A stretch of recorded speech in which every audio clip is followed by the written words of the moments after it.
Assalamu alaikum wa rahmatullahi wa barakatuh. Nous sommes au centre islamique de Taverny. Nous avons l'honneur de recevoir un illustre invité, M. Slimane Rizki, qui est docteur à l'école pratique des hautes études des sciences religieuses et qui est un écrivain. Il est spécialiste du tasawwuf, soufisme, et particulièrement l'un des plus grands spécialistes aujourd'hui de René Guénon, dans une fondation avec les enfants de René Guénon. Il est le coordinateur en France et une fondation, Conscience Soufie avec Éric Geoffroy. Il nous a honorés par sa présence pour traiter d'un thème très important qui nous intéresse tous, les sources de la spiritualité islamique. Donc, pour voir comment dans la civilisation islamique, la spiritualité a pris naissance et ses développements. Et actuellement, comment on doit vivre cette spiritualité et la diffuser autour de nous. Pour nous, les musulmans d'abord, et pour les autres, pour les non-musulmans, pour qu'ils puissent adhérer à l'islam en le comprenant parfaitement, comme le prophète Mohammed sallallahu alayhi wa sallam nous l'a transmis, parce que nous avons un héritage lourd que nous devons assumer. Le prophète Mohammed sallallahu alayhi wa sallam, avant de quitter les musulmans, il les a pris à témoin devant Allah. Il dit, est-ce que je vous ai transmis? On dit, certes, tu as transmis. Hal ballagt? Naam, ballagt ya Rasulullah. Il dit, Allahumma ashhad anni ballagt. Allah atteste que j'ai transmis. فَلْيُبَلِّغْ مِنْكُمْ الشَّاهِدُ الْغَائِبُ. Que celui qui est présent transmet à celui qui est absent. C'est comme ça que les premiers musulmans ont compris le message et le testament du prophète et ils ont diffusé l'islam. C'est pour ça qu'aujourd'hui il est arrivé à Paris, il est arrivé en Indonésie, il est arrivé en Espagne, il est arrivé au Maroc, en Algérie, partout. S'il n'avait pas pris à cœur ce testament et cette mission, on ne serait pas musulmans, nous, aujourd'hui. Donc, comme nos prédécesseurs ont œuvré pour nous, nous devons œuvrer aussi pour nos contemporains et les générations futures. Et seule la spiritualité peut diffuser l'islam. C'est pour ça, M. Slimane Rizki nous gratifiera de ses connaissances et de son expérience dans ce domaine pour nous parler des sources de la spiritualité musulmane et de ses développements. Il a 2 livres ici avec lui, très intéressants. Le soufisme, donc dans le même thème. Et il va traiter aussi d'un deuxième sujet, unité et uniformité, dont a traité René Guénon, Cheikh Abdul Wahid Yahya. C'est un grand maître soufi que les mourides et les musulmans doivent connaître. Parce qu'à l'époque, le recteur de l'Azhar, l'illustre Cheikh Abdel Halim Mahmoud, le comparait au Ghazali de notre époque. Il disait c'est le Ghazali de notre époque. Et beaucoup de musulmans ne connaissent pas. C'est lui-même qui est à l'origine de la fondation de la mosquée de Paris. Et c'est grâce à lui que l'élite intellectuelle de France et de l'Europe, même d'Italie, de Suisse, ont adhéré à l'islam. Aujourd'hui, il y a beaucoup de savants, d'intellectuels qui ont adhéré à l'islam dans les pays d'Europe et même aux États-Unis grâce à René Guénon. Donc, il va aussi traiter de ce sujet. On le remercie infiniment et qu'on soit très attentif. Et puis après, s'il y a des interrogations ou des questions, il se fera un plaisir de vous répondre. Merci. Assalamu alaikum wa rahmatullah. بسم الله الرحمن الرحيم والصلاة والسلام على أشرف المرسلين المصطفى سيدنا ومولانا محمد صلى الله عليه وسلم. Je vous salue très fraternellement, je vous remercie de m'accueillir. C'est un honneur que d'être parmi vous. Un honneur que d'être parmi des successeurs de l'héritage très lourd, très saint, très spirituel du saint et du maître Sidi Ahmadou Bamba, qui nous a laissé un héritage et un exemple dont je parlerai également en connexion avec la notion de spiritualité. Donc c'est un sujet qui qui est très vaste, donc on pourrait en parler de mille et une façons, sous mille et une facettes et aborder certaines choses en particulier. Je vais essayer de le développer dans une vision qui nous permettra de tresser un lien entre tout d'abord le prophète Sayyidina Muhammad sallallahu alayhi wa sallam, ensuite Cheikh Abdelwahid Yahya René-Guénon et Ahmadou Bamba, et on va voir qu'en fait il y a des points communs qui les relient et qu'à l'aune de leurs œuvres, nous avons aujourd'hui des clés pour trouver les solutions de notre époque, ici en Occident notamment. Le prophète sallallahu alayhi wa sallam, il arrive dans un milieu qui lui est hostile, et il va avoir, bien qu'on ait essayé de détruire l'image, de défigurer l'héritage qu'il nous a laissé en faisant un prophète guerrier, en réalité, le prophète a toujours eu une démarche qui était pacifique, puisque l'islam s'est toujours répandu dans des moments de paix et a toujours stagné dans des moments de guerre. Donc on se rappellera l'épisode de Hudaybiyah, par exemple, quand le prophète va pour aller faire une umrah avec les musulmans. Alors qu'ils sont en chemin, ils vont être arrêtés par les Quraysh. Mais à cette époque-là, en réalité, on sait que le prophète, il a déjà les moyens de prendre la Mecque s'il le veut. Militairement, il est en capacité de prendre la Mecque. Et ce qui va d'ailleurs créer un conflit entre lui et les compagnons, puisque les compagnons, certains compagnons, dont Omar ibn al-Khattab, à l'époque, va tenir tête au prophète de façon assez dure, au point où le prophète va lui dire et lui rappeler « Mais Omar, qui est prophète, toi ou moi ?» Pour lui rappeler qu'il savait ce qu'il faisait, que le prophète n'agissait pas par la passion. Il ne parlait pas à la légère. C'était toujours une révélation qui guidait ses mouvements et ses actes.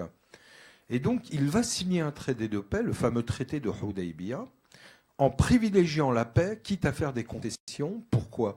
Parce que c'est dans la paix que le prophète voulait répandre son message, et c'est dans la paix que ce message se répandait. Et quand il se répandait dans la paix, il incluait les gens, il ne les excluait pas. Donc là, on a un exemple très fort de ce que pouvait être la méthodologie du prophète dans sa démarche spirituelle. Alors la spiritualité, les sources de la spiritualité islamique. À ce sujet, Guénon a été très clair aussi, parce que tout simplement, il savait très bien que de par les sources orientalistes de l'époque, et même avant la création de l'école orientaliste française ou allemande, qui ont été les plus anciennes, on avait dès le Moyen-Âge des tentatives de dénigrement de l'islam, en notamment essayant de démontrer que l'islam était avant tout un dogme, que c'était une jurisprudence et un culte, mais que ce n'était pas une spiritualité. Qu'en islam, il n'y avait pas de spiritualité propre à l'islam. Or, Guénon a insisté, mais pas le seul, la plupart des grands maîtres en islam ont insisté sur le fait que la spiritualité islamique, en tant que telle, reposait sur le Coran et la Sunna. Qu'elle reposait sur la structure même de la langue arabe, qui est la langue coranique. Et que donc, elle ne pouvait dépendre que de sources islamiques, et non pas de sources chrétiennes, juives ou autres, qui avaient précédé. Puisque c'est quelque chose qu'on a essayé de fabriquer avec le temps, de façon à faire croire que l'islam était un espèce de pillage des traditions anciennes, qui aurait copié quelques sagesses des anciens pour se créer une nouvelle religion. Or, on a facilement démontré que de par la structure même de la spiritualité islamique, elle ne pouvait dépendre que de l'islam dans sa fondation au prophète et pas autrement. Et que donc, en fait, le premier spirituel de l'islam, c'est personne d'autre que le prophète lui-même. Donc le prophète a posé toutes les bases. Et c'est pour ça que toutes les règles de la spiritualité, et donc entre autres du soufisme, elles ont tout simplement été posées par le prophète. C'était dans la pratique du prophète, qui malheureusement aujourd'hui, jusqu'au sein de l'islam, est très mal connue. Il y a nombre de règles dans l'islam qui aujourd'hui sont malheureusement très mal connues des musulmans eux-mêmes.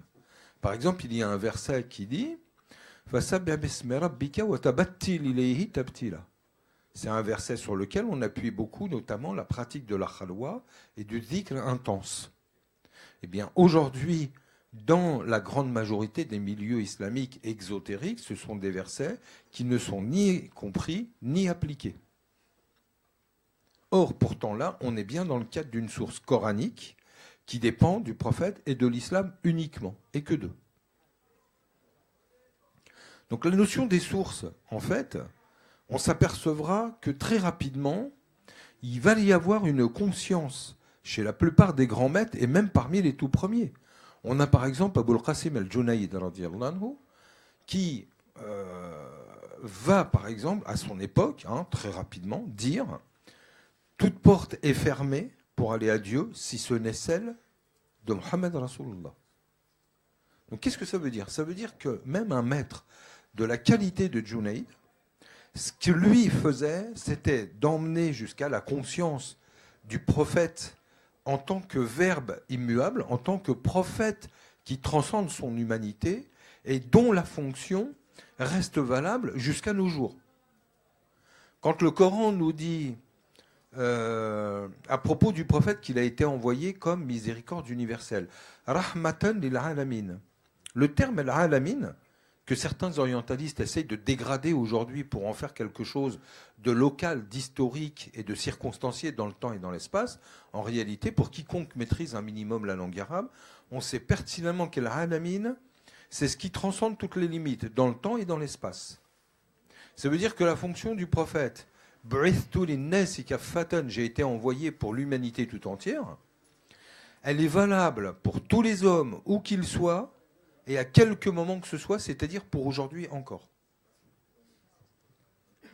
Donc les sources même de la spiritualité islamique, elles sont également valables encore aujourd'hui. C'est-à-dire que dans tout cheminement initiatique, le maître humain, quel qu'il soit, emmène à la réalité prophétique qui est en chacun de nous et qui est une réalité intemporelle. Pour ça, je m'explique. Il y a un verset coranique que Guénon va expliquer dans ces termes à plusieurs reprises, dans la distinction du moi et du soi, c'est-à-dire de l'ego, de la dimension humaine et de la dimension divine. Et il dit que notamment les prophètes avaient cette double dimension horizontale et verticale, c'est-à-dire une dimension humaine et une dimension qui était beaucoup plus qu'humaine.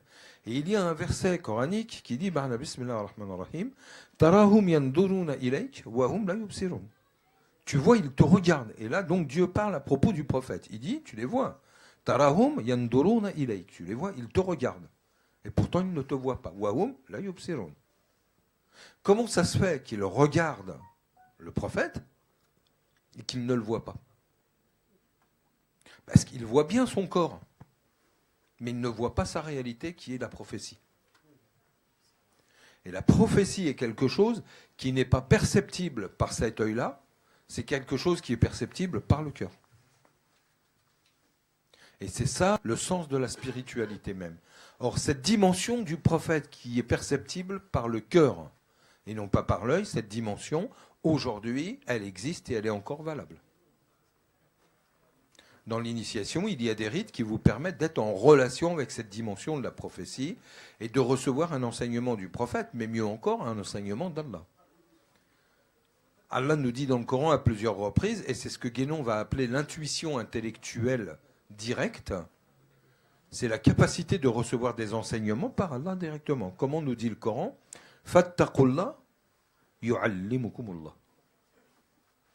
Gardez votre centralité par la grâce de Dieu, et Allah vous enseignera.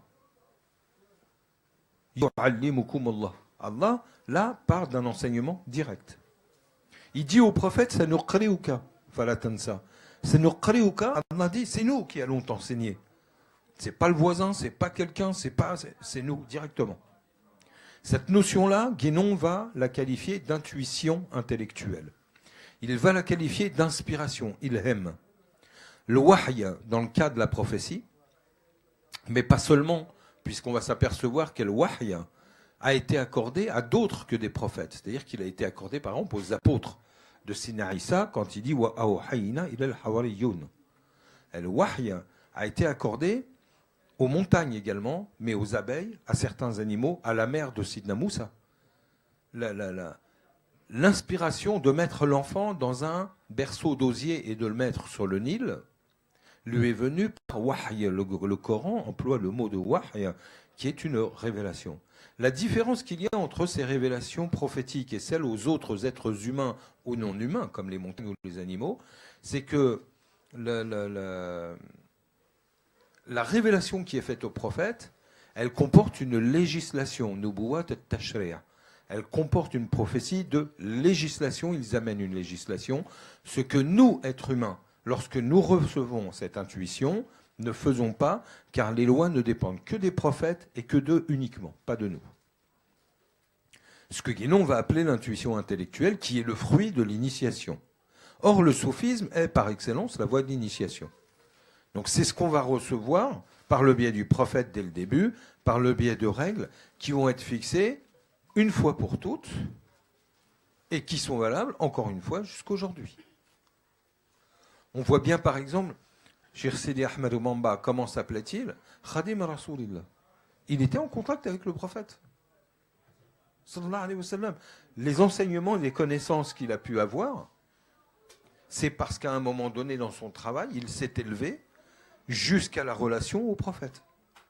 Et qu'il avait ses ordres du prophète, et que ce qu'il l'a fait sur inspiration prophétique et divine. Et ça, c'est le fruit justement de tout le travail initiatique qui mène à la sagesse. Or, les méthodes de cette voie qui mène ont été fixées par le prophète. Un de mes chirs disait par exemple, ne dites pas, Cheikh Mohammed a dit, lakin, قولوا قال شيخ محمد ما قال رسول الله والله الله رسول الله. Ne dites pas ce que Cheikh Mohammed, il s'appelle Mohammed Baqaïd, ne dites pas ce que Cheikh Mohammed a dit, mais dites que Cheikh Mohammed a dit ce qu'Allah et son prophète a dit. Mais lui, en tant que tel, il n'a rien à dire. Il ne fait que dire et nous enseigner ce qu'Allah et son prophète ont dit. Et au moment où on prend conscience que Allah et son prophète sont les sources uniques, finalement, on est tous nourris au même bassin, au même enseignement, à la même voie, à la même sagesse et à la même vérité. Guénon, quand il parlait de la gnose, parlait d'une vérité qui est unique, qui est celle de la connaissance intuitive, qui est celle de la connaissance intérieure, verticale, donnée par Dieu. Or, celle-là, elle est unique. Quand l'être humain la reçoit, quel qu'il soit, il reçoit une connaissance qui est unique. Quand Guénon parlait de la vérité ou de la connaissance, par exemple, il disait qu'elle appartient à tous ceux qui sont capables de la comprendre et de l'accepter. Donc ce ne sont pas des propriétés. Donc pour revenir sur cet exemple, où on a vu, là on a parlé des sources islamiques, moi ce que j'aimerais développer avant qu'on parle d'unité, d'uniformité, c'est qu'on parle de l'actualité. C'est-à-dire dans le monde où on est aujourd'hui, a-t-on des clés qui nous permettrait de trouver des solutions pour pouvoir vivre non pas simplement un islam, mais un islam spirituel. Alors, je dirais oui, bien évidemment. Pourquoi? Parce que le prophète a légué cet héritage. Et on a vu dans les tout premiers, par exemple, les grands fuqaha qui ont bâti des écoles de pensée, des écoles de droit, comme Abu Hanifa, par exemple, ou un des maîtres de l'imam Malik, Layth ibn Sa'ad, c'est des gens qui vivaient en terre non musulmane. Et le droit qu'ils ont établi, l'école de droit qu'ils ont bâtie, c'est une école qui est adaptée à l'islam, pouvant s'installer et se développer dans une qui n'était pas musulmane. Donc, on en a en réalité. Comment Guénon va lui vivre sa spiritualité et développer son œuvre qu'il développe dans la première partie de sa vie jusqu'en 1930. Il va la développer en France et en particulier à Paris.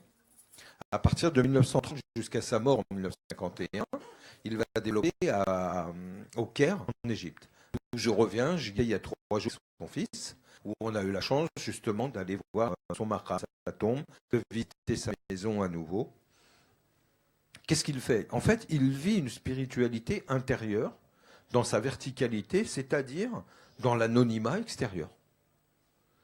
Il n'a jamais revendiqué ses qualités de musulman ou autre à l'extérieur parce qu'il estimait que ça ne regardait personne.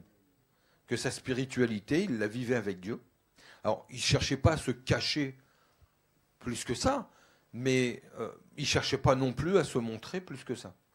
Donc, ce qu'il vivait, c'était avant tout un lien qui était proprement intérieur. Un lien d'une spiritualité qui faisait appel à un amour qui dépasse tout, un amour d'Allah et de son prophète, et en même temps à une intellectualité, puisque ce qu'on a besoin aujourd'hui, c'est d'avoir une intellectualité forte qui nous permette, un, de comprendre, et deux, d'expliquer les sources même spirituelles de notre islam. Moi, je suis d'origine algérienne, et la colonisation à l'époque, qu'est-ce qu'elle a fait ? Elle a fait plus d'1 million de shuhada, de martyrs, donc beaucoup de gens qui ont grandi sans père. Et dans le cas de gens qui ont grandi avec des pères comme moi, c'était des pères illettrés. Donc c'est des gens qui vivaient leur islam, mais sans vraiment le comprendre. Aujourd'hui, ça change. Aujourd'hui, on doit s'approprier notre islam.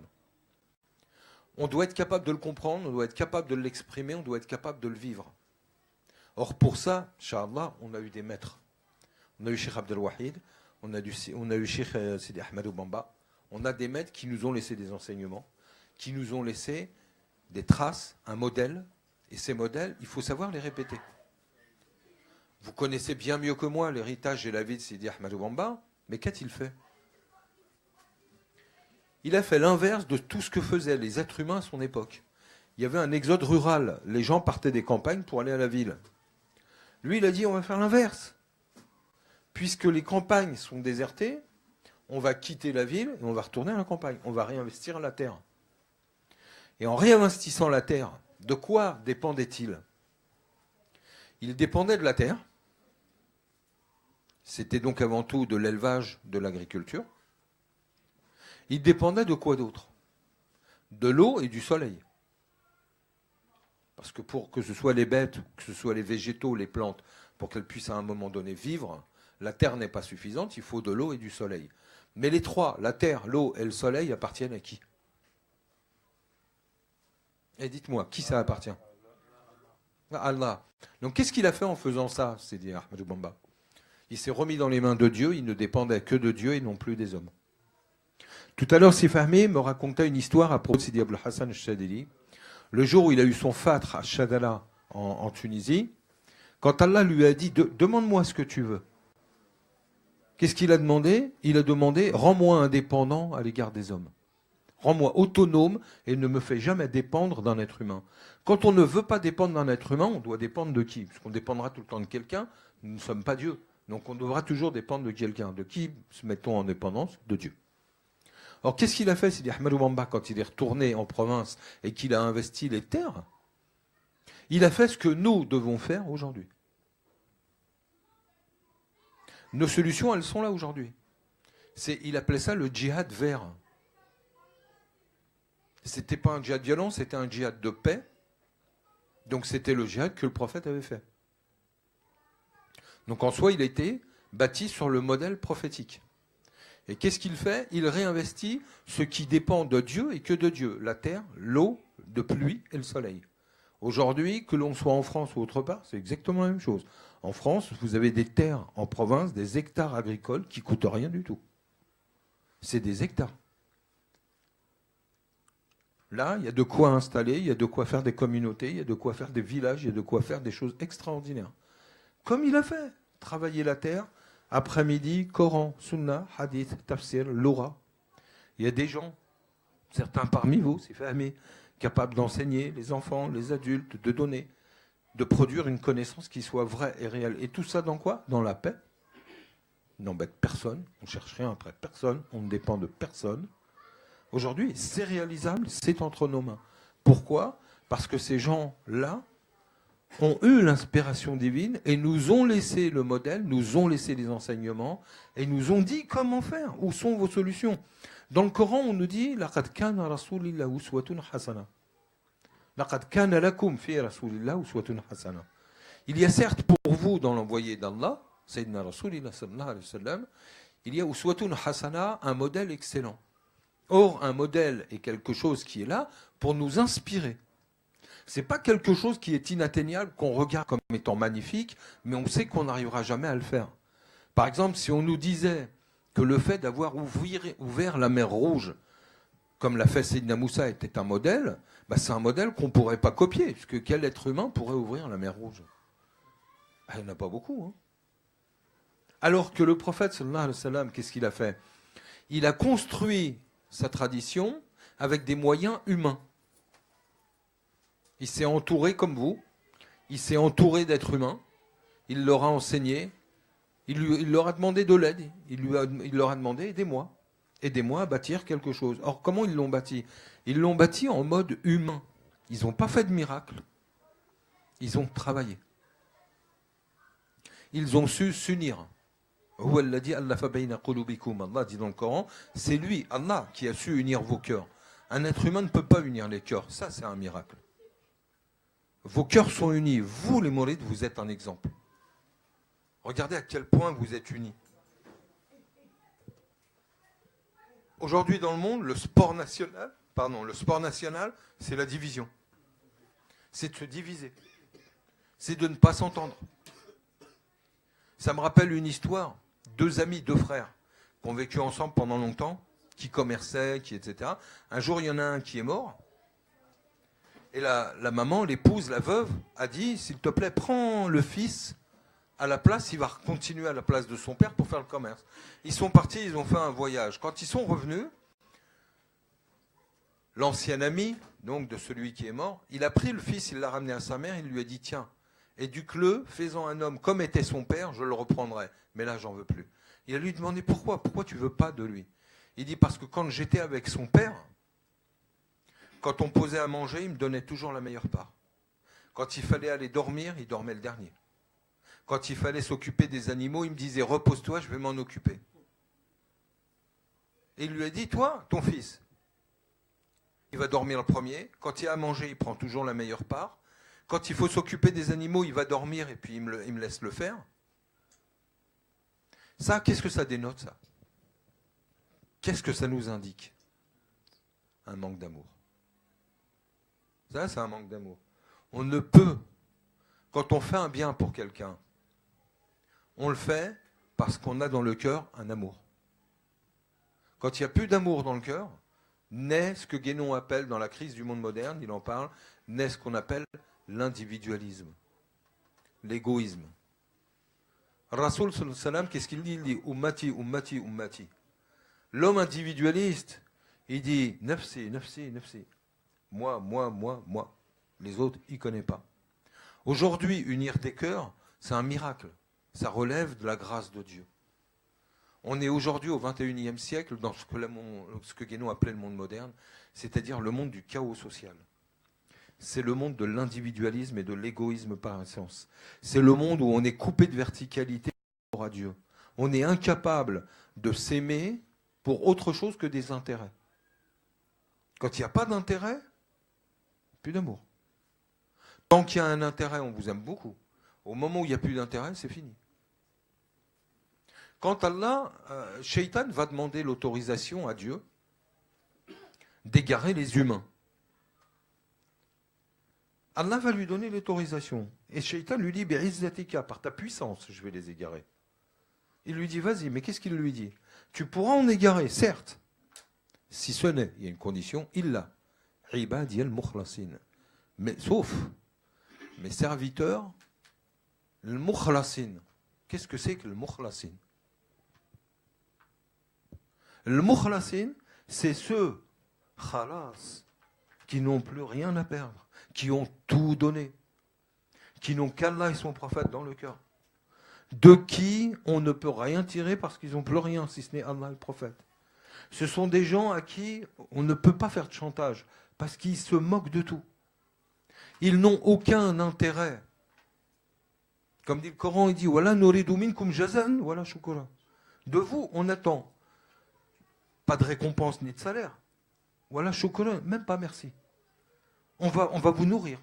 On va faire tout ce qu'il faut. Mais même le merci, on n'en veut pas. Même le merci, on ne l'attend pas, on n'en a pas besoin. Pourquoi? Parce qu'ils ont compris que leur nature était d'être calife dans la terre, c'est-à-dire de donner, donner, donner, donner, donner. Ça, c'est le mukhlasin. C'est ceux qui n'attendent même pas le merci. Ils n'attendent même pas le paradis.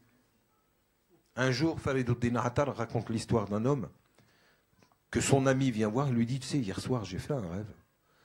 Et dans le rêve, un ange est venu me voir, il m'a parlé de toi, il m'a dit que tu irais en enfer. Et le bonhomme, au lieu d'avoir peur, qu'est-ce qu'il lui dit? Il lui dit, il y a un verset dans le Coran qui dit, Inna Allah ma'akum aynama kuntum. Où vous êtes, Allah, il est avec vous. Il lui dit, c'est bien, il existe bien ce verset. Il lui dit, oui. Donc il lui dit, aynama kuntum, ça veut dire partout. Il lui dit, oui. Donc même en enfer, il est avec nous là-bas. Il lui dit, oui. Il lui dit, alors s'il y a Allah, moi j'y vais, il n'y a pas de souci. Ce que je veux, c'est pas le paradis, c'est pas les cadeaux, c'est pas ci, c'est pas ça. Je veux Allah. Être avec Allah. Or ça, c'est un amour qui est dépourvu de tout intérêt. C'est un amour pur, total. Oh, c'est à ça que nous ont appelé nos maîtres. Regardez la vie qu'ils ont eue. Vous savez, Guénon, René Guénon, Cheikh Abdelwahid Yahya, quand il était au Caire, c'est un personnage qui a été reconnu de son vivant. Au point où, en 1950, quand il a fait la demande de changement de nationalité, il a voulu devenir égyptien, la demande, elle est remontée jusqu'au roi Farouk à l'époque. Quand la demande est arrivée au roi Farouk, le roi Farouk a répondu, oui, bien sûr, on vous accorde la nationalité, mais de surcroît, je vous accorde le titre de Bacha. Or, le titre de Bacha, en terre musulmane de l'époque, c'est au-dessus d'un ministre. C'est parmi les plus hauts notables de la société. Ça vous accorde des droits extraordinaires, ça vous accorde déjà une pension, de l'argent, ça vous accorde des droits, ça vous accorde énormément de choses. Que lui a répondu René Guénon? Que lui a répondu Cheikh Abdelwahid Yahya? Il lui a dit, non merci, je vous ai demandé simplement la nationalité, c'est tout ce que j'ai besoin pour que mes enfants puissent rester, vivre et grandir en Égypte. C'est tout ce que je veux, les titres, je n'en veux pas. Tout ce qui vient de l'homme, je n'en veux pas. Connaissez beaucoup de gens aujourd'hui, vous, qui refuseraient un titre de Bacha? Comment on dit baron ici? Qui refuserait ça? Sidi Ahmadou Bamba, comment il s'appelait? Khadim Rasoulillah. Comment est-ce qu'il a vécu? Il a toujours vécu dans la simplicité, il a vécu dans l'exil, il a vécu dans la difficulté. Est-ce qu'il a cherché à s'enrichir? Il a cherché à... Qu'est-ce qu'il a cherché? Il a cherché l'amour de Dieu dans les yeux de ses frères. Il a cherché l'unité d'une nation et il a bâti cette unité autour de ce qui était Dieu. Que ce soit dans l'ordre humain, ça a été le ciel, la terre, la pluie, la terre. Que ce soit dans l'ordre spirituel, ça a été Khadim Rasoulillah, ça a été l'enseignement et l'héritage du prophète. Aujourd'hui, vous savez, on n'a rien à inventer. On n'a rien à faire si ce n'est de suivre les traces et les enseignements de nos maîtres. On n'a rien d'autre à faire. Il faut faire ce qu'ils ont fait. Il faut que l'on soit capable de s'aimer comme des frères, réellement. Il faut que l'on soit capable de passer un moment ensemble, comme on a passé tout à l'heure où vous m'avez gracieusement invité à manger, avec nos mains dans le même plat, comme le faisait le prophète, sallallahu alayhi wa sallam. Il disait, vous savez ce qu'il disait le prophète sur la nourriture? Il disait, quand on lui demandait quel est le meilleur plat à manger, il disait, c'est celui où il y a le plus de mains qui le partagent. C'est dans le partage et dans le fait d'être ensemble que le repas est bon. C'est pas ce qu'on mange, c'est le fait avec qui on le mange. Il disait, heureux celui qui a mangé avec moi, heureux celui qui a mangé avec celui qui a mangé avec moi, heureux celui qui a mangé avec quelqu'un, qui a mangé avec quelqu'un, qui a mangé avec moi. Le fait de partager un repas, c'était une grâce extraordinaire. Vous savez, quand on partageait un repas en terre d'islam, on partageait une fraternité. Un jour, moi, j'ai partagé plein de repas avec Sidi Abdelwahid, avec le fils de René Guénon, qui vit en Égypte et qui a été élevé en islam, etc. Et qui a donc l'habitude de ces sunnas, etc. Et un jour, quelqu'un d'autre est venu, a écrit une lettre et a voulu rencontrer Sidi Abdelwahid en lui parlant du mal de moi, et il a demandé à Sidi Abdelwahid de couper les relations avec moi. Vous savez ce que lui a répondu Sidi Abdelwahid? Il lui a répondu, mais j'ai partagé un repas avec lui. On a mangé ensemble, c'est mon frère. Comment est-ce que vous pouvez me dire du mal de lui dans son dos, alors que là, vous me parlez de mon frère? Et il a dit à la personne, vous, je ne veux plus vous parler. Quand on partage un repas, on est frères. On a partagé une grâce d'Allah. Or, c'est ça qu'on oublie aujourd'hui. On vit dans une période, le 21e siècle, qui financièrement, il n'y a jamais eu de période aussi riche que ça. Aujourd'hui, il y a des biens, on ne sait même plus quoi en faire. Et pourtant, il n'y a jamais eu autant de malheureux qu'à notre époque. Et je ne parle même pas de malheureux financièrement, parce qu'il y a beaucoup de pauvres et de malheureux financièrement, mais de malheureux du cœur. Il n'y a jamais eu une époque où il y a eu moins de spiritualité qu'aujourd'hui. Aujourd'hui, il n'y a plus de spiritualité. Les gens ne savent plus s'aimer. Or, aller à Dieu, la première des conditions que le prophète a posées, c'est la capacité d'aimer. فَإِن كُنْتُمْ تُحِبُّونَ اللَّهَ فَاتَّبِعُونِي يُحْبِبْكُمُ اللَّهُ فَإِن كُنْتُمْ تُحِبُّونَ اللَّهَ. Si vous voulez me suivre, il y a une condition, disait le prophète. فَإِن كُنْتُمْ تُحِبُّونَ اللَّهَ مَحَبَّةُ اللَّهِ, l'amour de Dieu. Si vous n'avez pas d'amour, si vous n'avez pas un cœur qui est vivant, si vous n'avez pas un cœur qui est capable d'aimer, ne me suivez pas. Ne venez pas sur la voie qui est la mienne, parce que la voie qui est la mienne, la voie de Sayyidina Rasulullah, c'est une voie sur laquelle on est capable d'aimer. Quand on n'est pas capable d'aimer, il n'y a pas d'islam. Il n'y a pas d'islam. Il n'y a pas de vie. On existe, mais on n'est pas vivant. On est des morts. On est des morts. Quel héritage est-ce qu'on a aujourd'hui? On le connaît, il est devant nos yeux. On a aujourd'hui les avantages de la modernité, même s'il n'y en a pas beaucoup. On a aujourd'hui, par exemple, Internet. Aujourd'hui, n'importe qui va sur Internet, tape René Guénon ou Sidi Ahmadou Bamba, il trouve des informations, il trouve sa vie, il trouve beaucoup de choses, il trouve... Alors, pourquoi aujourd'hui on a les informations? Pourquoi on ne vit pas? Pourquoi on ne vit plus selon leur exemple? Et tout le problème est là. Avant, il n'y avait pas ces canaux d'information. Pour avoir un hadith, les gens faisaient 200, 300 kilomètres. Quand ils apprenaient que quelqu'un avait un enseignement qui venait du prophète, ils se déplaçaient. Ils bougeaient, ils organisaient. C'était un voyage qu'on organisait pour aller chercher un hadith. Aujourd'hui, avec un clavier, on fait tac, tac, tac, tac, tac, on en a 3000 qui sortent. Ça n'intéresse plus personne. Quand ils regardent les hadiths, ils ne les mettent pas en application. Aujourd'hui, on a quoi? On a un islam du pétrodollar qui est tout sauf de l'amour. Où il n'y a plus d'amour, il n'y a plus de don, il n'y a plus de proximité du prophète. Aujourd'hui, moi, il m'arrive, en terre d'islam, je parle aux gens, aux prophètes, ils ne connaissent pas le prophète. Ils savent qu'il s'appelle Mohammed, il est venu à une époque, il a amené le Coran, point. Il y en a qui vont quoi? Jusqu'à dire, oui, bah, c'était un homme comme vous, comme moi, comme... Moi, on me l'a dit à Médine, devant sa tombe. À un moment donné, je me suis arrêté devant et j'ai levé les mains pour demander à Allah de lui donner toute la grâce et toute la miséricorde du monde pour ce que cet homme-là, Sayyidina Rasulullah, avait fait pour nous. Le gardien saoudien qui était devant, qu'est-ce qu'il m'a dit? Il m'a dit, allez, allez, c'était un homme comme toi, comme moi. Hein. C'est tout. C'est Allah qu'il faut prier, c'est pas un homme. Hein.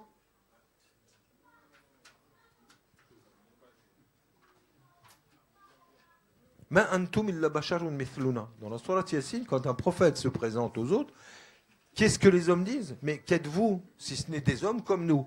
Aujourd'hui, il y a des musulmans qui le pensent à l'égard du prophète. Or, comment envisager une spiritualité quand on pense que le prophète, il est comme nous?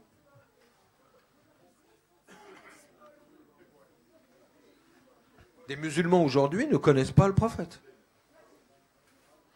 Quand Sidi Ahmadou Bamba, il s'appelle Khadim Rasoulillah, qu'est-ce que ça veut dire?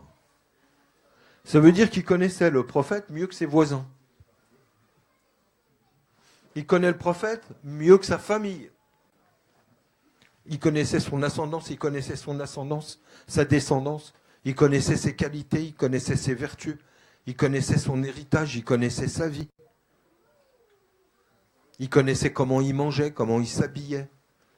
Ce qu'il aimait pas. Il connaissait le prophète mieux qu'il ne le connaissait les gens avec qui il vivait de son vivant. Aujourd'hui, les gens, qu'est-ce qu'ils connaissent du prophète? La grande majorité, même les musulmans, qu'est-ce qu'ils connaissent du prophète? Il y a une qasida qui dit Qumu qumu tanduru tamdahu lillah yal ashiqin bi rasulillah. Levez-vous, levez-vous pour faire la louange de Dieu, ô vous qui avez un amour passionné pour l'envoyé d'Allah. Qumu qumu tamdahu lillah yal ashiqin bi rasulillah. Levez-vous, ceux qui ont l'amour passionnel dans l'envoyé d'Allah. Les maîtres, qu'est-ce qu'ils nous ont apporté? C'est ça qu'ils nous ont apporté. Ils ont voué leur vie, ils ont laissé quoi? Ils ont laissé leur vie pour cet héritage et pour nous la transmettre. René Guénon, quand il était au Caire, il sortait quasiment pas de chez lui. Il passait tout son temps à travailler. Sa fille, Leïla, me racontait que quand le soir, elle le laissait, elle l'embrassait pour aller dormir. Lui, il continuait à travailler. Il travaillait toute la nuit. Quand elle se levait le matin, elle le voyait, il avait fait la prière du Fajr. Il les embrassait pour aller à l'école et là, il allait dormir. Il ne mangeait qu'un repas par jour. C'est des gens qui se sont consacrés à Allah tout le temps. Alors certes, on n'a pas leur capacité, on n'est peut-être pas capable de faire autant qu'eux, mais on doit au moins essayer de respecter leur héritage et on doit essayer au moins de s'inscrire dans leur héritage et de faire comme eux. On doit au moins essayer d'avoir ces bases qui permettent de nous unir.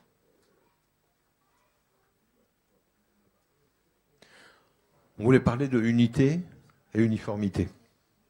Alors, unité et uniformité, c'est de mémoire le chapitre 7 du règne de la quantité de René Guénon.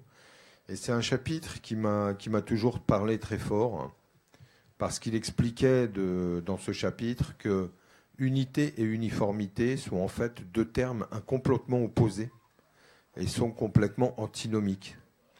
L'uniformité, c'est une unité dans la forme.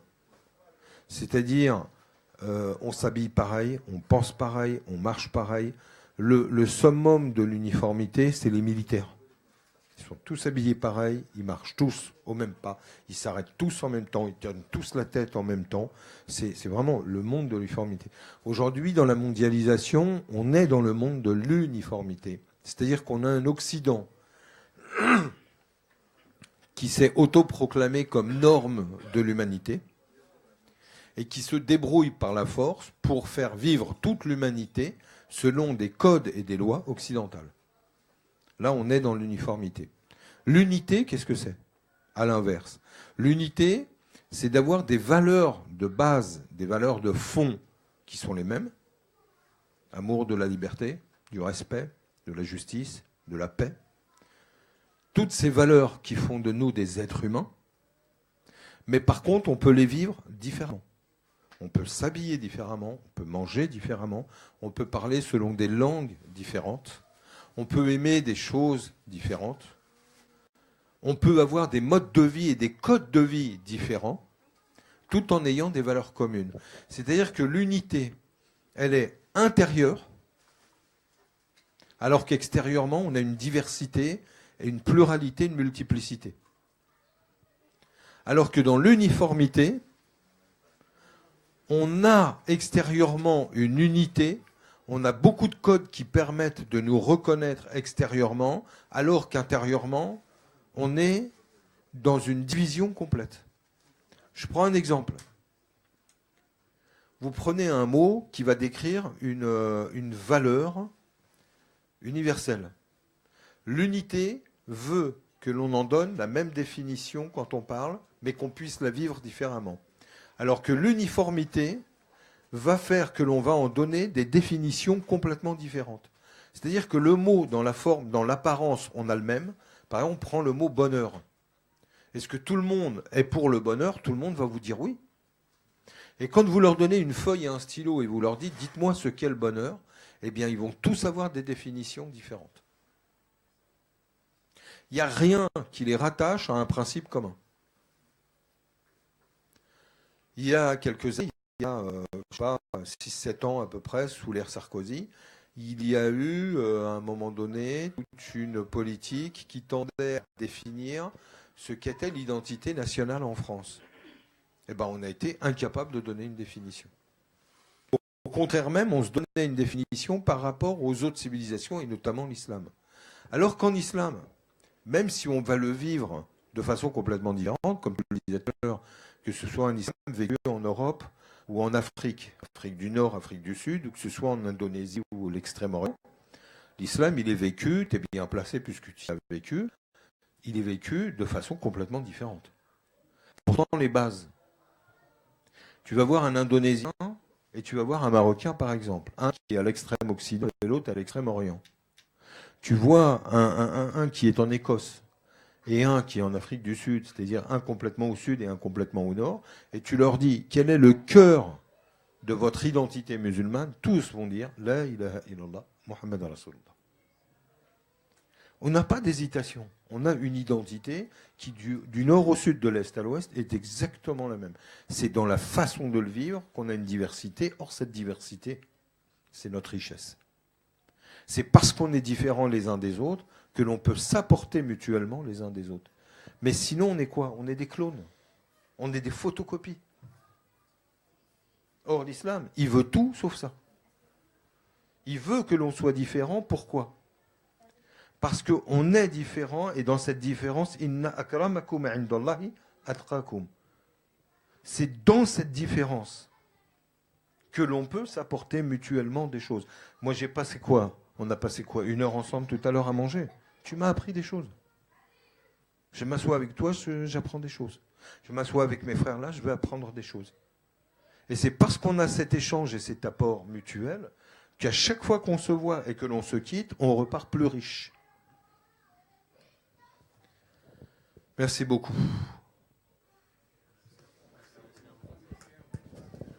C'est nous qui te remercions infiniment, non seulement pour la qualité de vos exposés, mais surtout pour l'humilité et la sensibilité que vous avez et qui vous permet d'expliquer ces choses aussi facilement, pédagogiquement. Ça nous touche, ça nous va droit au cœur. Parce que nous, les mourides, nous vivons ces réalités. Les mourides sont élevés dans ces traditions sans les théoriser. Tu sais, ils ont des adab, les adab mourides. C'est ce que cherchent les grands saints dans leur quête et dans leur pérégrination. Les mourides, ils sont élevés avec ça. Le respect de l'aîné, le respect de leur cheikh, le respect du voisin, le partage dont vous parlez tout à l'heure, qui est vraiment quelque chose, c'est vrai, qui se perd dans nos traditions, alors qu'elle fait partie intégrante de nos traditions depuis le prophète Mohammed sallallahu alayhi wa sallam. Tu parles de l'adab. L'adab. J'ai traduit un livre justement de Soulami qui rappelait déjà le IVe siècle, il rappelait les règles de l'adab parce que ça se perdait déjà. Or, il rappelle dans ce livre-là une règle qui est, c'est une parole que tous les maîtres ont repris. Il dit « Man zadaka fil adab, zadaka fit tasawuf ». Oui. Cheikh Ahmadou Bamba la rappelle souvent. Et vraiment, nous sommes touchés parce que, effectivement, les musulmans sont frères. Non seulement en humanité, mais surtout dans la foi, dans la religion, dans les valeurs qu'ils partagent et dans la mission qui est la leur, de diffuser cet islam aux autres. Mais nous, malheureusement, aujourd'hui, nous avons du mal à vivre l'islam. Comment on va le diffuser alors que nous avons du mal à le vivre? Donc les musulmans doivent vraiment faire un examen de conscience. Heureusement que j'ai eu la chance de découvrir Cheikh Ahmadou Bamba et je suis parti au Sénégal. Je suis installé depuis 20 ans maintenant au Sénégal. Et ces valeurs-là sont toujours actuelles à Touba. Bien que le matérialisme envahissant vraiment fait des ravages, mais on a toujours des cheikhs, des grands awliya dans le mouridisme qui perpétuent cet héritage. Mais nous devons travailler, nous, dans la diaspora. Nous devons vraiment faire valoir ses valeurs. Une chose remarquable, moi, que j'ai vue, c'est chez les Sénégalais en général, mais chez les Mourides en particulier. Regarde, presque tout le monde s'habille en boubou. Ils gardent leur identité. Ils mangent comme ils sont. Oui, l'habit traditionnel. Et ils mangent même comme ici, dans toutes les maisons, presque au Sénégal, surtout dans les maisons mourides, tout le monde mange comme ça. Dans n'importe quelle maison on entre, on va trouver 15-20 personnes autour d'un bol. Presque la moitié n'appartient pas à la maison, voisins ou amis. C'est comme ça que le prophète mangeait. Et les mourides les vivent normalement. C'est leur tradition. Donc, ils ont gardé une certaine pureté originelle. Bon, on va aller dans le thème de ma conférence en vous rejoignant totalement. Ce que vous dites, on va le dire dans un autre mode du vécu, mouride. Ce qui permet de vérifier la différence de l'unité, de l'uniformité, c'est que dans la forme, on peut dire des choses complètement différentes, mais qui dans le fond seront la même. L'unité des cœurs, elle est acquise. Elle est acquise. Bismillah ar-Rahman ar-Rahim. أشهد أن لا إله إلا الله وأشهد أن محمدا رسول الله. اللهم صل وسلم على سيدنا محمد الفاتح لما أغلق والخاتم لما سبق ناصر الحق بالحق والهادي إلى صراطك المستقيم وعلى آله وصحبه أجمعين. Mes chers amis, nous sommes à Taverny, au centre islamique de Taverny, pour une conférence sur la mission universelle de Cheikh Ahmadou Bamba. La mission universelle de Cheikh Ahmadou Bamba, c'est-à-dire quel est l'apport de Cheikh Ahmadou Bamba pour l'islam et pour l'humanité. Et où est-ce qu'on en est aujourd'hui, nous les mourides qui sont censés perpétuer cette mission. Parce que Cheikh Ahmadou Bamba, aujourd'hui, il œuvre à travers nous, à travers ses disciples. Il a laissé un patrimoine immense, un héritage intellectuel sans commune mesure. Mais qu'est-ce qu'on a fait de cet héritage? On va parler très très franchement et très clairement pour nous éclairer, éclairer notre conscience et éclairer nos téléspectateurs et ceux qui s'intéressent à ce sujet, puisque c'est un jour béni aujourd'hui. Cheikh Ahmadou Bamba est venu au monde pour servir Allah sur terre, pour occuper la fonction originelle pour laquelle Allah a créé l'être humain. Inni ja'ilun fil ardi khalifa. Originellement, Allah a créé l'humain pour qu'il soit son lieutenant sur terre, qui tient lieu de Dieu, lieutenant. Donc, pour qu'il le représente. C'est la représentation de Dieu pour la création et les créatures. Et il a mis en l'être humain des attributs par lesquels il peut exercer son magistère. Les attributs d'Allah essentiels, القدرة الإرادة العلم الحياة السمع البصر الكلام. Les 7 attributs, il les a mis dans l'être humain. L'être humain, il a السمع البصر الكلام القدرة الإرادة العلم الحياة. Donc il est le khalife d'Allah sur terre. Mais l'être humain, ignorant de son statut et ignorant de sa fonction et de sa vocation, il vit comme les animaux. Il ne pense qu'à dormir, manger, sexe. Et puis maintenant, plus pire que les animaux, en cherchant à s'accaparer les richesses de la terre, jusqu'à ce qu'il a pillé les ressources de la terre, jusqu'à ce qu'il a déréglé tout. Le climat, la mer polluée, l'air pollué, les terres polluées. Et maintenant, il n'y a plus assez de ressources pour l'humanité. Donc, l'être humain est en train de courir à sa propre perte, de creuser sa propre tombe. Donc, on est dans la fin des temps. Cheikh Ahmadou Bamba, en venant à ce monde, il va essayer de sauver le maximum d'êtres humains. Parce que ce monde-ci, il est éphémère. Mais le monde de l'au-delà, il est éternel. Donc, sa fonction, il a dit lui-même, si ce n'était pas pour adorer Allah et servir le prophète Mohammed sallallahu alayhi wa sallam, je ne serais pas resté parmi vous 1 heure. Rien ne l'intéressait de ce monde. Rien. Il ne vivait que pour Allah et pour son prophète. Depuis qu'il était jeune, depuis enfant, il avait cette vocation. Il est né dans un statut particulier. Même sa mère parlait des prodiges qu'elle a vus dans sa naissance. Depuis sa naissance, déjà, le ramadan, il ne t'était pas, il ne voulait jamais dormir à côté de sa mère. Il allait dormir dans la natte de prière de son père. Jeune, sa mère était une grande sainte. Elle est très connue au Sénégal. Elle s'appelle Mame Diarra Bousso. Elle est connue chez les Mauritaniens et chez les Sénégalais.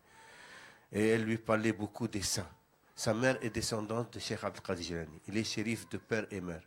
Sa mère est descendante de Cheikh Abdel Qadir Jilani et son père de Moulay Idriss. Donc la famille Bousso est Mbaké. Sa mère c'est Mame Diarra Bousso et son père c'est Mbaké, el Baki, Ahmed el Baki. Ils sont très connus en Mauritanie, plus connus en Mauritanie même qu'au Sénégal, parce qu'ils sont d'origine. Avant, il habitait Tchimsa à Trarza en Mauritanie. Après, ils sont venus au Sénégal. La famille Mbaké et Bosso, aujourd'hui, c'est les familles les plus nobles du Sénégal, sur le plan de la spiritualité et sur le plan de l'ascendance. Et elle lui parlait des saints. De Cheikh Abdel Qadir, des grands saints. Alors, depuis jeune, il essayait d'imiter la vie des grands saints. Il allait rester, il veillait le soir à prier, il jeûnait autant que possible. Depuis son enfance. Et puis, des dons se sont développés en lui. Et il voyait déjà qu'il n'était pas, même ses maîtres à l'école, il voyait qu'il n'était pas comme les autres. Il ne s'intéressait qu'à ses études, il ne participait pas aux jeux. Et puis, il a produit, à l'âge de 18 ans, 19 ans, un livre sans commune mesure avec tout ce qu'on a dans la théologie islamique.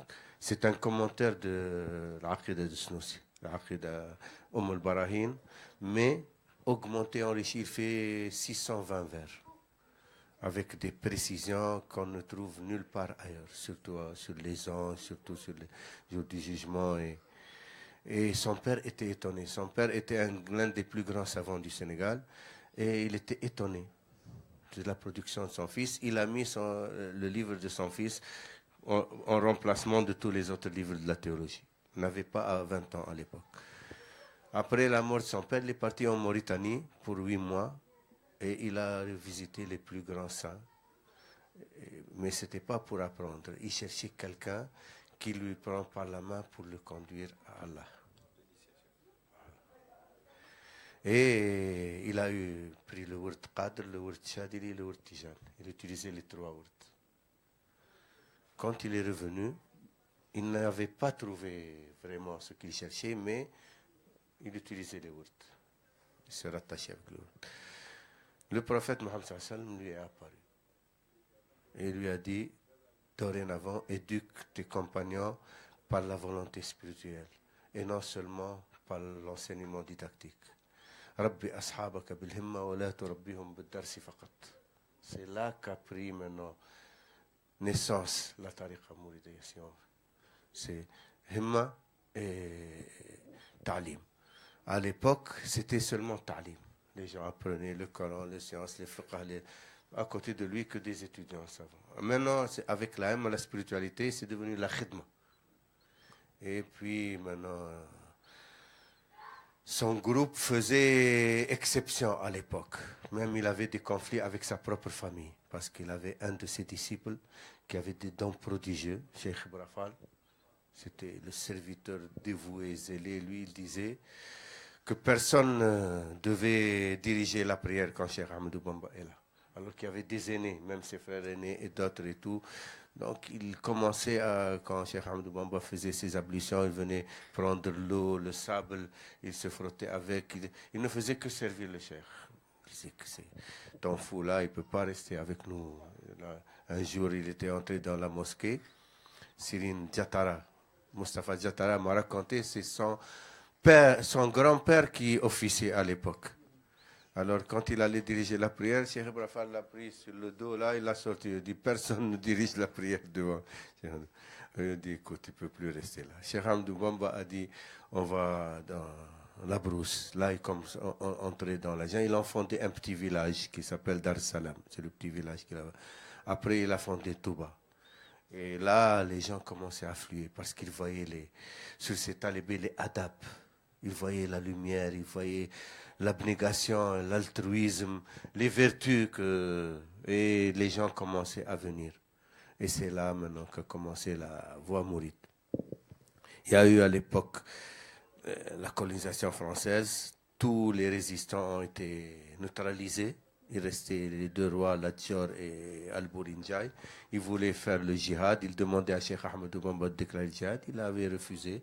Il a dit que les Français, s'ils sont venus coloniser la terre, ils ne vont pas prendre la terre. Ils sont venus parce que vous n'avez pas fait régner la justice dans votre peuple. Vous n'avez pas éduqué vos sujets sur l'islam. Vous ne pratiquez pas comme il faut l'islam et vous laissez vos sujets faire n'importe quoi. Et maintenant, voilà, Dieu a envoyé celui qui va régler cela, ce désordre. Et ils ne vont pas emporter la terre. Ils vont faire la terre, ils vont travailler, puis ils vont partir. Mais laissez vos sujets apprendre leur religion. Comme ça, ils mourront en musulmans, ils ne mourront pas en état de mécréance. Quant aux Français, comme ils sont venus, celui qui les a fait venir, il va les faire partir, ne vous inquiétez pas. Et quand il y a eu, lui, la confrontation avec les Français, quand il y a eu des dénonciations calomnieuses contre lui, il a dit à ses disciples que c'est lui qui va régler ça avec l'Occident. Il n'a pas demandé à ses disciples de faire le djihad. Donc c'est lui qui est parti. Il a dit travailler la terre. Ils ont colonisé vos cœurs. Vos terres, ne laissez pas coloniser vos cœurs. Ils ont appris les mourides à compter sur eux-mêmes. Jusqu'à aujourd'hui. C'est ça une des forces. La force, le dynamisme et la force du mouridisme. Cheikh Ahmadou Bamba est parti en exil. On a essayé sur lui des tentatives d'assassinat. Ceux qui sont répertoriés, ils sont au 286 à peu près. Tentatives d'assassinat. Par le peloton d'exécution, par le feu, par le poison, on l'a enterré vivant, on l'a jeté dans un brasier ardent. On a essayé toutes les formes. Et finalement, les Français eux-mêmes ont renoncé. Ils ont dit que c'est un homme, cet homme-là, on ne peut rien. Ils ont amené un moine, un évêque qui s'appelle Hippolyte. Quand il était à Mayomba, il est resté 5 ans à Mayomba au Gabon. Il est resté 7 ans et 8 mois, 9 mois à peu près. Dans 5 ans à Mayomba. Il le surveillait, il y avait un monastère et tout. Il leur a dit, c'est dans les rapports, cet homme-là, vous ne pouvez le tuer que si vous le détachez de son Seigneur. Tant qu'il est avec son Seigneur, vous ne pouvez rien contre lui. Pour ça, il essayait même de lui faire rater une prière ou de lui faire quelque chose parce qu'il était constamment en connexion avec son Seigneur. Et il s'est interdit 33 choses qui sont permises aux croyants. Mais lui, il se les interdit. Par exemple, il ne mange pas la sardine, il ne mange pas l'ail, il ne mange pas l'oignon. Tout le temps, il est au munajat avec Allah, avec le prophète, avec les anges. Donc, il ne veut pas les importuner par le deux. Il ne marche jamais, il regarde à droite ou à gauche pour que ses yeux ne tombent pas sur ce qui ne le regarde pas. Toujours droit devant lui. Et il est toujours en état d'ablution, jamais en état... Et voilà, des choses qu'il s'est interdit lui-même. Il a dit il les a vendues à Allah. Et Allah, il l'a remplacé par des dons. Et encore des choses extraordinaires sur Mais le plus important, ce sont les ouvrages. Il dit Karamati Khatouedi. Les ouvrages qu'il a produits dans le Tawhid, dans le Fiqh, dans le Tasawwuf, dans le Munajat, Amdah Nabawiya, qui n'ont pas d'égal dans la littérature islamique. رفعنا إلى الماحي الذي قد محى الحزن مديحا عجيبا يخجل السجع والوزن رضيت عن الباقي وعن خير